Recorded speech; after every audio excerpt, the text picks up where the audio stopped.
The American University.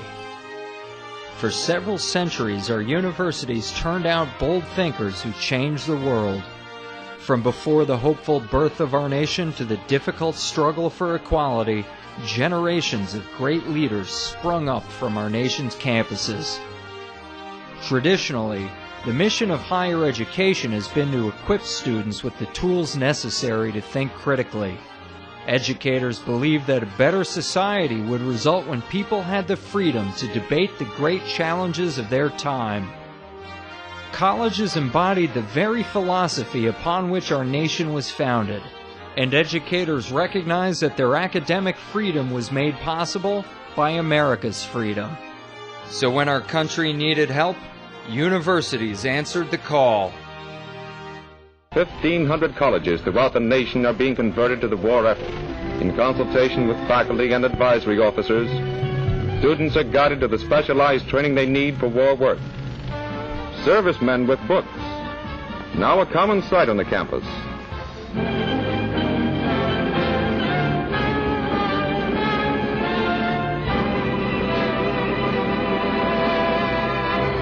My, how times have changed.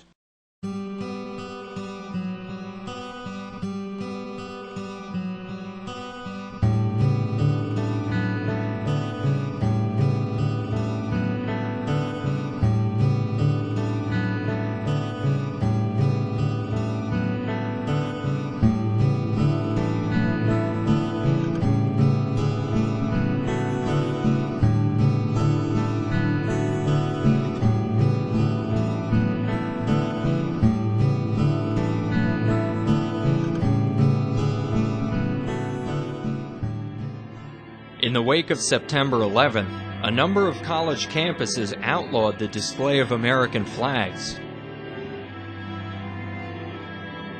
Lehigh University removed the flag from school buses and told employees that displaying the flag is not allowed. At Central Michigan University, school officials forced students to remove flags from their dorm room doors. Arizona State removed an American flag from a cafeteria over worries that it might offend foreign students. And at Holy Cross, a secretary was told to remove a flag from her desk. She was a friend of Todd Beamer, who was killed on September 11th while trying to retake a hijacked plane. How did our campuses get this way? Was my old school like this?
I decided to take a little road trip to Lewisburg, Pennsylvania.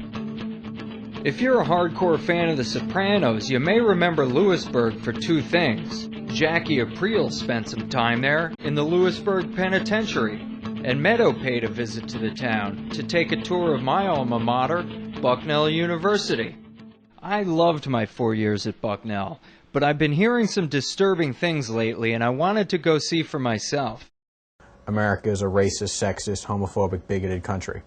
Has a lot of currency here. A lot of our students, I think, are unconsciously racist. A few administrators have written to the local papers saying that Some of us are racists. It's not conscious, so they don't really see it in themselves. People don't have any idea just how bad it is. Nobody wants to admit that they're unconsciously a racist. You hear all these things about, the evils of capitalism, blah, blah, blah. There are still lots of Marxists studying and writing and lots of journals and things within the economics profession. You never hear about the evils of communism.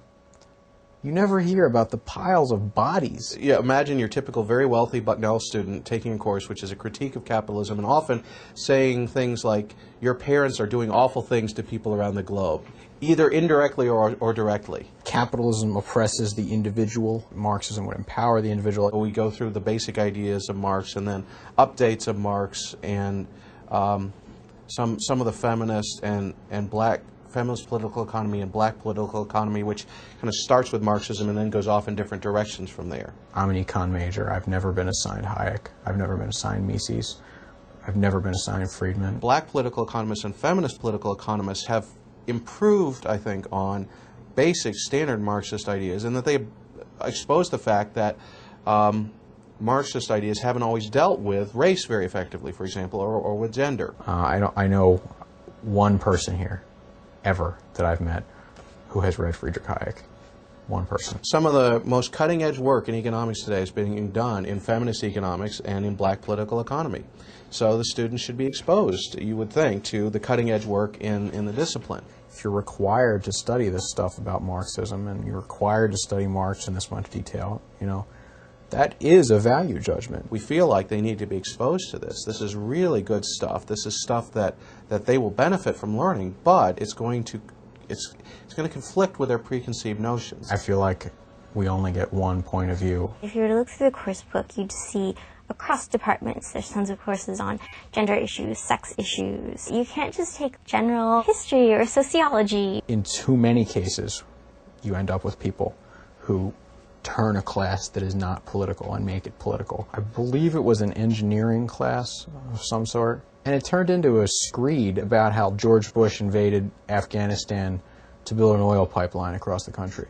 This was a professor who went on about it for 45 minutes in an engineering class. You raise your hand and be like, excuse me, professor, I disagree with you. In a class where it's out of place already? I think a lot of it's made up. I think that a lot of the bias is in the eye of the beholder. It's not every class. You can't forget that, but it's way too often. These are respected university professors, and they're either controlling our grades or their colleagues are. I find when students come out of high school, they have no ability to engage in critical thinking. None. They are used to spouting back what teachers tell them. If everyone here who's in a position of authority and is supposed to be respected is seeing these things, then of course it's going to start to sink in. It's just breathtaking how one-sided things can be here. Our big danger is the trustees. Our trustees have made noises every now and then about interfering in the curriculum and making sure that we have enough different perspectives. You ought to want a full flowering of ideas and all viewpoints. It's interesting that so many folks apparently don't. The chairman of our board of trustees right now, Susan Crawford, has, for example, said at times that we need to make sure that Bucknell has a sufficiently diverse curriculum, and has proposed maybe that we need an American Studies major, implicitly meaning American Studies should be about celebrating America. In other words, it should be a political perspective almost. Universities used to not be like this. They didn't used to be strongholds of any particular ideological bent. We were trained in these areas, and to have somebody who does not know our field tell us what we should be teaching is the height of arrogance. Bucknell's thought of as pretty mainstream. It's certainly not the kind of school you'd expect to be far out there politically. So if students at Bucknell feel they're being indoctrinated, what does it say about all the other seemingly normal campuses around the country? Next stop on the road trip, San Luis Obispo, California, the home of Cal Poly. Cal Poly recently gained notoriety when the school tried to punish a student for posting a flyer announcing an upcoming event. The local college Republicans had invited conservative author Mason Weaver to come speak. We brought Mason Weaver just because we wanted somebody that was going to be dynamic. We didn't want, you know, somebody stiff up there to give a boring lecture about tax policy or something. Just the title of his book was provocative enough. It's okay to leave the plantation. It's about economic freedom, the new Underground Railroad. And the new Underground Railroad being capitalism and free markets. And that was the whole premise of his book. It had a catchy title, it was provocative, and that's what we need to get people at our events. We advertise on campus with flyers. Took the title of his book and put it in quotes with the picture under it. Said, "Come here, Mason Weaver." We plastered the flyers all over campus, like we do for every speaker. We'll put up flyers, and the next day they'll be gone. We put stake signs in the ground. I've seen people ride by on their bikes and just kick them over and break them. We'll put stake signs up the next day. We'll see them all sticking out of the trash can. I don't think that other flyers get torn down quite as vigorously as ours do. There's flyers up for any leftist cause you can imagine, and they stay up, and there's no problem. They don't have to go out 4 or 5 times before an event and repost them. I carry flyers around, and so as I'm walking across campus, I see flyers where I put them up before. If they're gone, I put them back up, and that was the case with the Multicultural Center. That particular day when I went by, they were gone. Like, they were on a lot of the bulletin boards on campus, so I walked by and went in to post it. A student not so kindly told me I couldn't post it on the bulletin board. One of the students in there recognized the flyer. I'd posted flyers in there before. I put 2 flyers in there, and there was no problem. She confronted Steve and basically told him to take his flyer and go, and if he refused to do so, she would call the police. You can't post that flyer in here because that flyer is offensive, and we have a right to not be offended. She mentioned the flyer as being an example of hate speech. Do you think that people have a right not to be offended? Nobody has a right to not be offended. I'm offended every day in class when I hear professors bash my views. What was her objection? The content of the flyer, that it was offensive to her. The use of the word plantation. I tried to explain to him that this was the title of his book. This is a speaking event. You guys can come. There's a question and answer period. I want people to come. That's why I was posting the flyer. He wanted to talk to them, and they said, well, if you don't understand why this flyer is offensive to us, we don't have anything to talk about. They told me to leave. The student said, I'm going to leave or call the police. And she says, no, second thought, I'm calling the police. There are constructive ways of dealing with that anger, not calling the police on Steve for hanging a flyer. The police report stated that a young white male was posting racial material. That's what they said, offensive racial material. It happens to be the title of his book. It's okay to leave the plantation. So it wasn't the flyer per se, it was Mason Weaver's book title on the flyer. So I left. He called me very frantically. He said that they had called the police. The police did actually show up. He was very upset, and he asked me what he should do. There's been a complaint against it. You need to come to Judicial Affairs. And they would not tell me what it was. You need to make an appointment for this week to talk to the Director of Judicial Affairs. This is during my finals week. I called my parents. I said, listen, I think I'm in some kind of trouble here. I don't know what's going on, but I want you guys to be here. My parents drove 2.5 hours to get here. We went to the meeting, and they wouldn't let us videotape the meeting. They didn't want any record of this meeting. It was myself, both my parents, the Director of Judicial Affairs, Ardith Tregenza, and the Vice President of Student Affairs, Cornell Morton. He referred to me as an identifiable young white male member of the Cal Poly College Republicans. And he says, although it's not exclusively white or male, there's some implications. Being a white male, blonde-haired and blue-eyed, that I was a flashpoint for these students' anger. That was the exact word. Just me being white, blonde-haired, and blue-eyed, that I was somehow prone to offend people that didn't look like me. We're all students of the same age. We all go to the same school. There was more the same about us than was different. I've never thought, okay, this person doesn't look like me, they're automatically going to hate me, or they're going to not like me, or I'm going to somehow just offend them by being in their presence. At one point, he suggested to my parents, he looked at my dad and suggested that I was maybe raised in a manner to not treat other people respectfully. They wanted me to see a university psychologist to discuss emotional barriers. I have some emotional disorder because I'm conservative. Something's got to be wrong with me. You need to write letters of apology to these students and make an appointment with a psychologist. They handed me a sheet which listed everything from verbal reprimand all the way to permanent expulsion from the CSU system. Your punishment could get worse. And I told him, I said, I'm not going to write these letters and I'm not going to make that appointment. Well, you have until Tuesday. Tuesday came and went. I got a letter saying that the hearing was scheduled. It was very unfortunate on the part of Cal Poly. They, I think, in their own minds realized that it was a First Amendment issue and that they couldn't do anything straightforward with Steve. It's clear the university wants to charge him with something. And they struggle for a while trying to figure out what. I think maybe it was sometime in December when they come up with the theory of this was a disruption of a meeting. And this is the first that Steve heard of this being a meeting. Supposedly they had a meeting that was supposed to start at 7. And I entered at like 6:45, maybe I was there for 2 or 3 minutes tops, and left.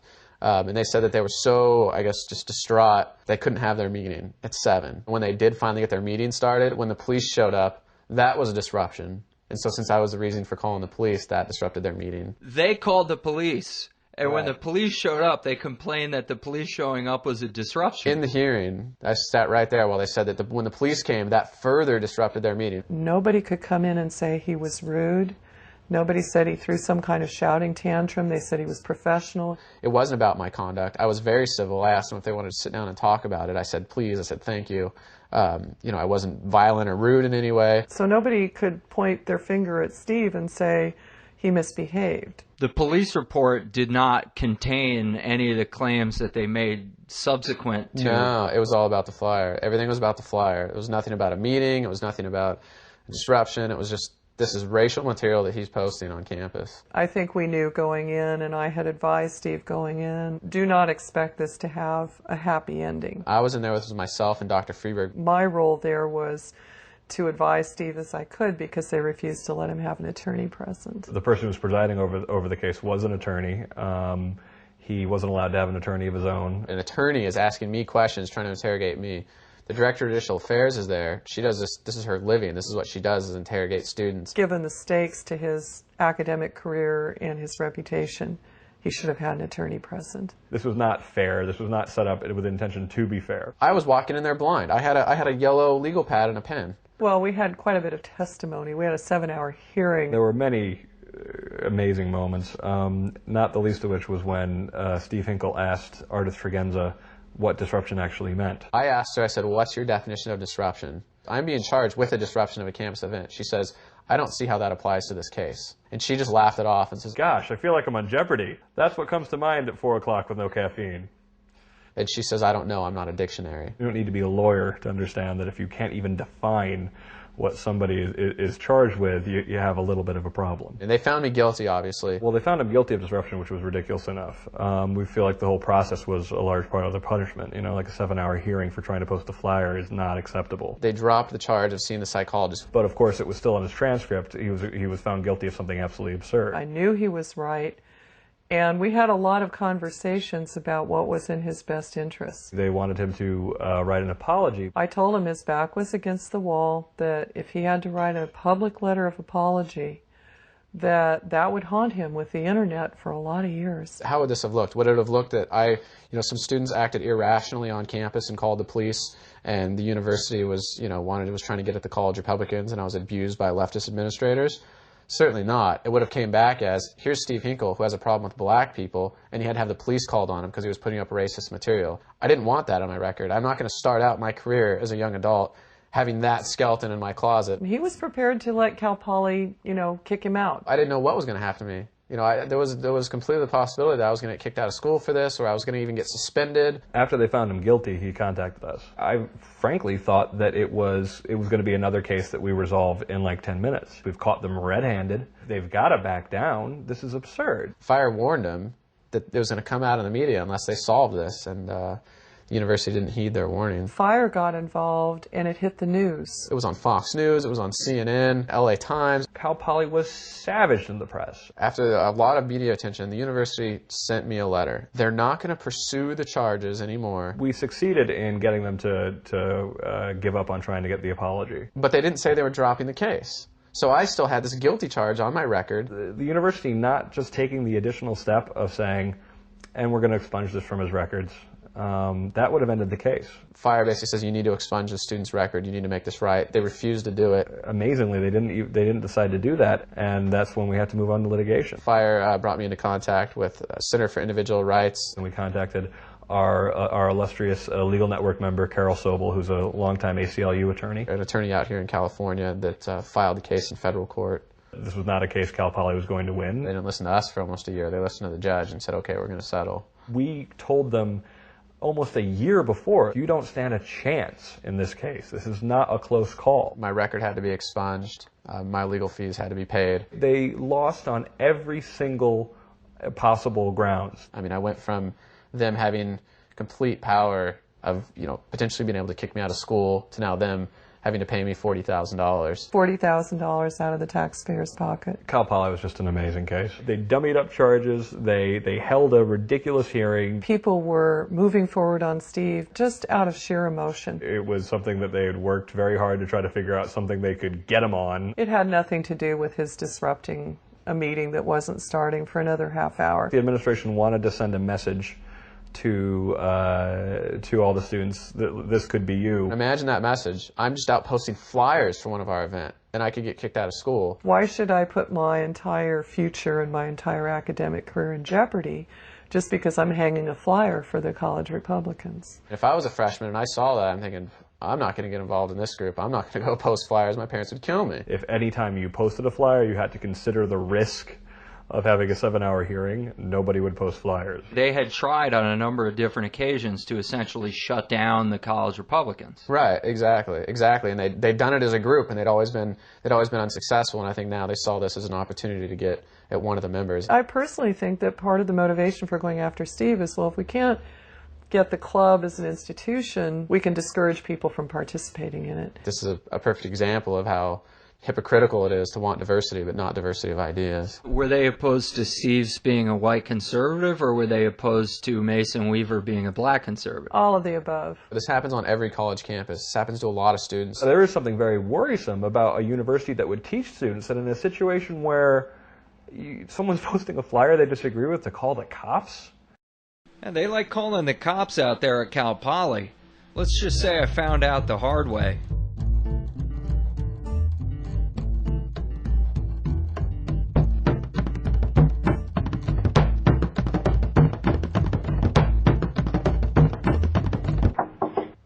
Hello. I'm looking for some university official to comment on the Stephen Hinkle case. That would be public affairs you need to go to. Thanks a lot. Hi, how are you? My name's Evan Maloney. I'm working on a documentary film, and I've been trying for a number of months to get administrators from Cal Poly to speak on the Stephen Hinkle case. And to date, nobody's returned my phone calls or emails. I'm trying to find someone who's willing to comment on the case. All of the people who are involved in the case don't seem willing to talk. I guess I could meet you in the front lobby. Okay, thanks a lot. Take care.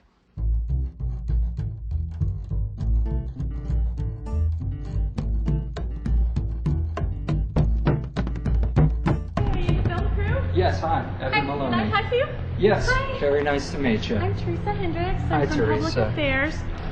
Here's the statement. Could you read it for us? No, I gotta give it to you. You can't read the statement? No, but that's the statement that we're giving everybody. There's no apology here for Mr. Hinkle. That's the statement, and you're welcome to film anywhere on campus. So, good luck. Thanks a lot. Thank you. Take care. Bye-bye. Cal Poly never did apologize to Stephen Hinkle, and they still refuse to admit they did anything wrong. But in my experience, people usually don't shell out $40,000 for no reason at all. And if they stand by what they did, why wouldn't anyone talk on camera? I couldn't even get them to read their own statement. Well, the nice PR lady did say I could film anywhere on campus. Maybe Cal Poly's president would have the courage to explain the school's actions. I was wondering if we might be able to speak with the university president. Hi. Would you please put that down? Put it down now. Okay. Come on. So I take it we can't speak with the university president? Who are you? My name's Evan Maloney. Nice to meet you. From which organization? I'm an independent filmmaker. Well, good for you. Do you have anything to say to the taxpayers of California for the $40,000 that was spent in the Hinkle case? Please come with me. There's nothing that you want to say to the taxpayers of California as to why you spent $40,000 to persecute one of your students politically? I'd be pleased to make available... All you need to do is make a comment. This was wrong. Can you at least say this was wrong? Make available a comment from an officer of the university, but I am not prepared to comment myself. Michelle, would you please call the public safety office? You do not have an appointment to see... But I couldn't get an appointment. You don't have an appointment to see the president? No one would respond to my requests. Well, I understand your frustration, and I'd be happy to put you in touch with an appropriate university official. The president is not available to speak with you now. Now, he was just in there, it looks like, just kind of sitting The around. president is not available to speak with you at this time.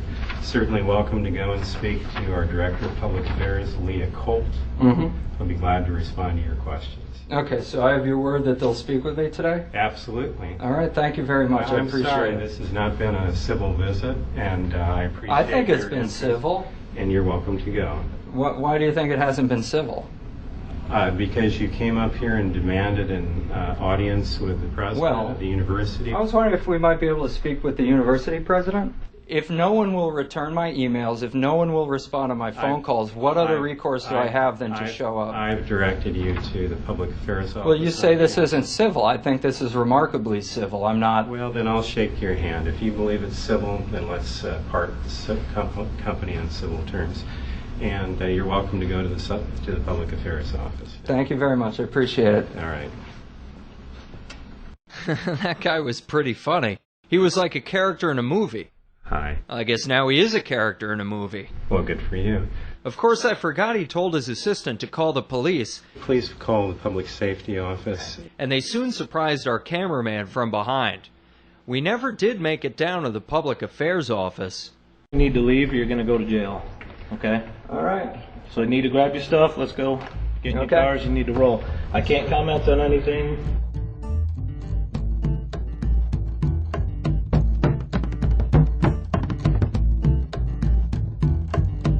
We're traveling to a number of different schools where students have been harassed because of their political views, and you know, so this was one of the schools, obviously, that was on the list. If they don't want to respond to phone calls or email, I don't know what else I can do other than show up in person.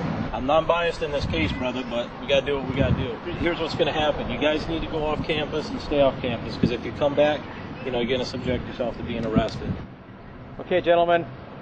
Thank you very much, sir. It was good meeting you guys, but I hope I don't see you again. Likewise. You know what I'm saying? Nothing personal. Right. Take care.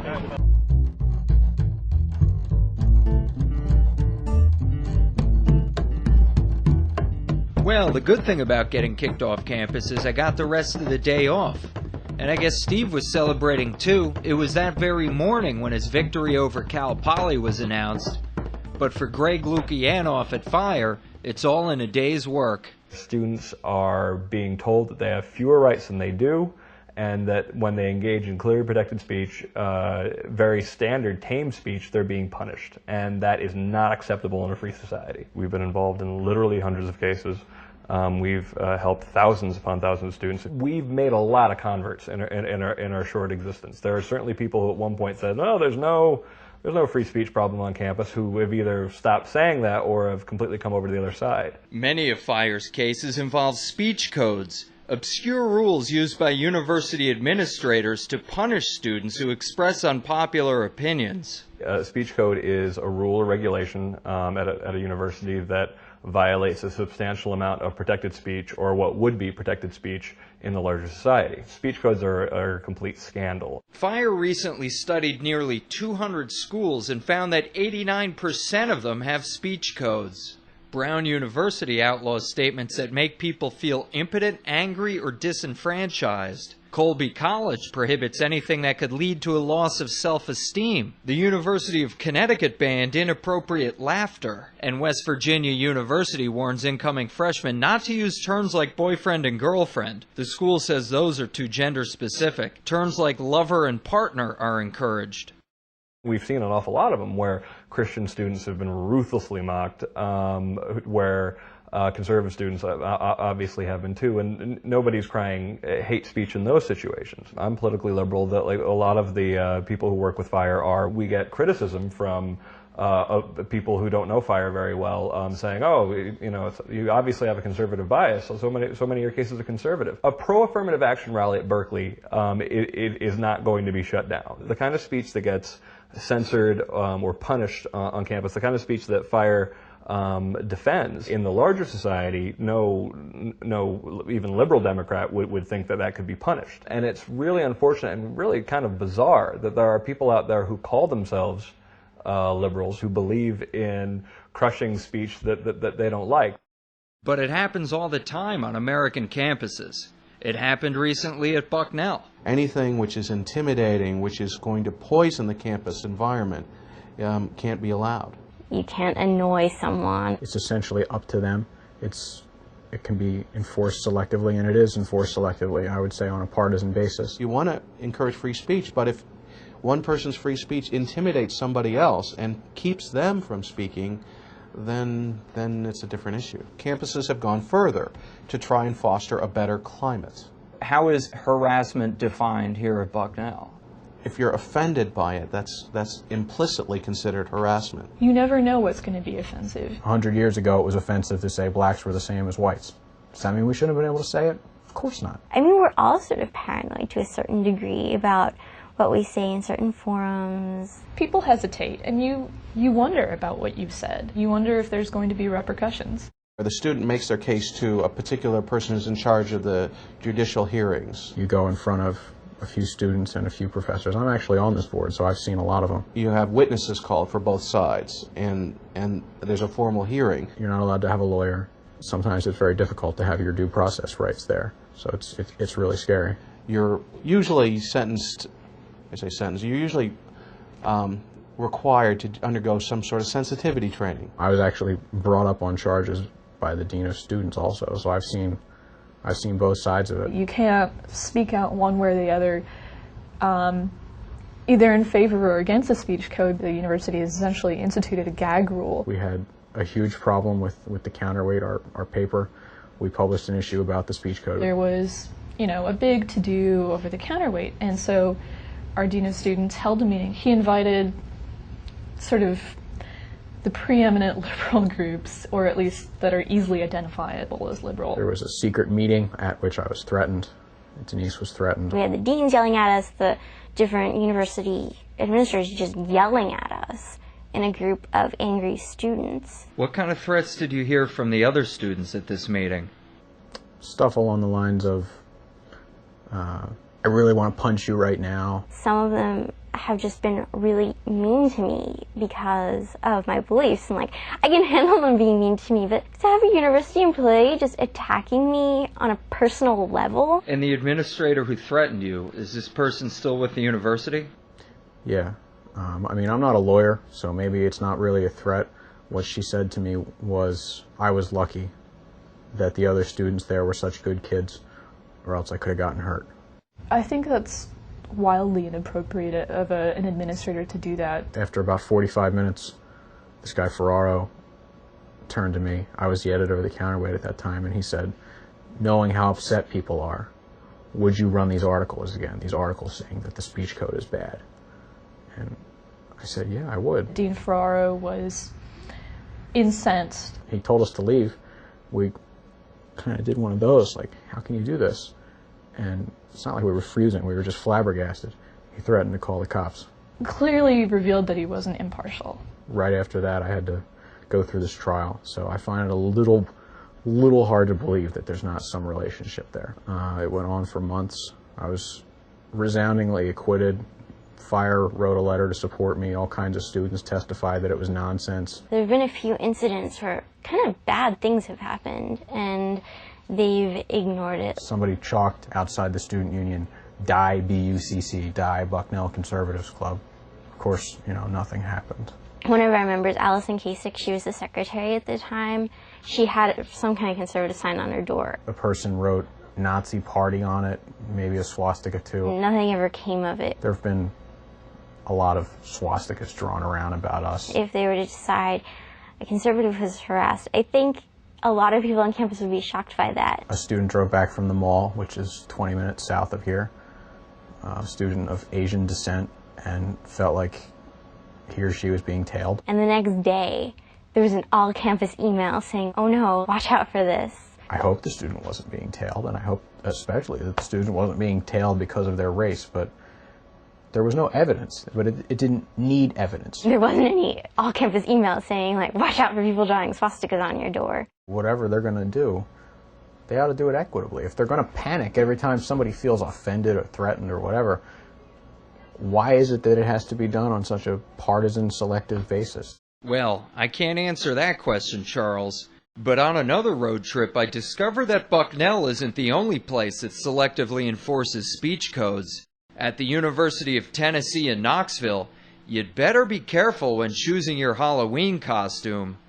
Everybody was dressed up in Halloween costumes. It was right before Halloween. Members of fraternity, they were going to a party and they dressed up like the Jackson 5. 5 members from Jackson, Tennessee, and they decided to dress up as the Jackson 5 because that's how they were known. They were going to dress up as somebody for Halloween, so that's who they chose. They were dressed as the Jackson 5, but they as part of their costumes, they were in blackface. Right. I don't think they were doing anything to, degrade black people. It happened over a weekend, and then on the following Monday, they were reprimanded. And the university ended up suspending the entire fraternity. The party didn't even take place on campus. It was dealt with pretty harshly. If 3 black guys had chosen to paint their faces white and dress up as the Bee Gees, whether everybody would have gotten offended.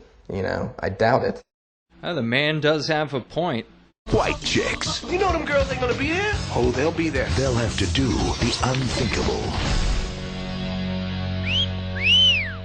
Yo, what's up, money? You got a problem? Okay, so maybe the people running UT have no sense of humor. Lefty administrators are the Dean Wormers of the 21st century. In movies like Animal House, it was some sort of pretentious establishment twit.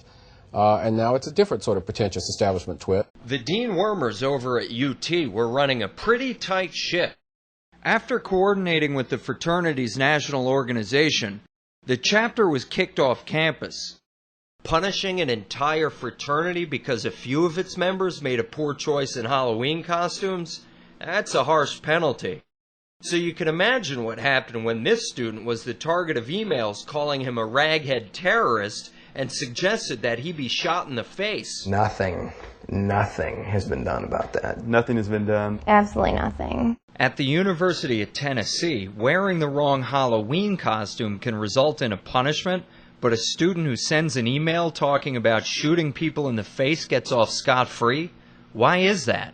I mean, he's an outspoken conservative, writing for our paper. I often write in defense of the United States in the face of much of its criticism that it gets disproportionately more on campus than I think in the rest of our culture. Sigmani, they're not sympathetic to, just because he has a point of view which they don't agree with. I believe that the reason no action was taken was because Sigmani is an outspoken conservative. That's the only thing I could make of it. It seems that the administration's policy is hate speech is wrong against certain people. The trouble began with an editorial Soukmani wrote for the school paper.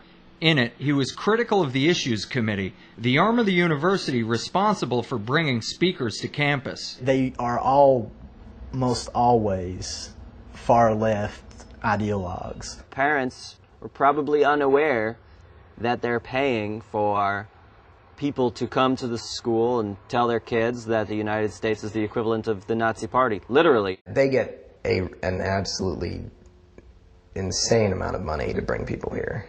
Approximately $100,000. They get all their money from student activities fees.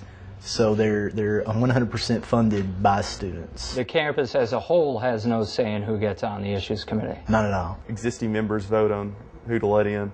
So if the Issues Committee leans left now, chances are in 10 years it'll still lean left. People who graduated from the University of Tennessee in 1983, 1985, they had the same complaints when they were students. People apply to the committee and then they interview them and they select who gets on it. I personally have never interviewed with them. This is just what one of my friends had told me, but they asked him if he could kill any president, what president would he kill and how. Really? Yeah. Soukmani had written an article in the Beacon about the bias of the Issues Committee in terms of who they bring to campus to speak and everything else. He's kind of a pioneer in really going after the Issues Committee and staying after them. It really blindsided them. I don't think they ever expected anybody to question them. That probably didn't make him very popular at the administration. Popularity. What is it made of?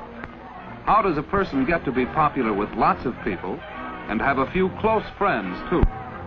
Let's watch and see what makes people like one person and not another. Say, Reggie, did you know that Archie is a conservative? That's not too keen, Jughead. Doesn't he listen to what the adults say here in school? Gee, I guess not, Reggie. Otherwise he'd know that only stupid people are conservative. He's a real square. Yeah, a real square. If he knew it was good for him, he'd wise up and believe what they told him to believe. Say, that'd be swell. Then he'd be popular.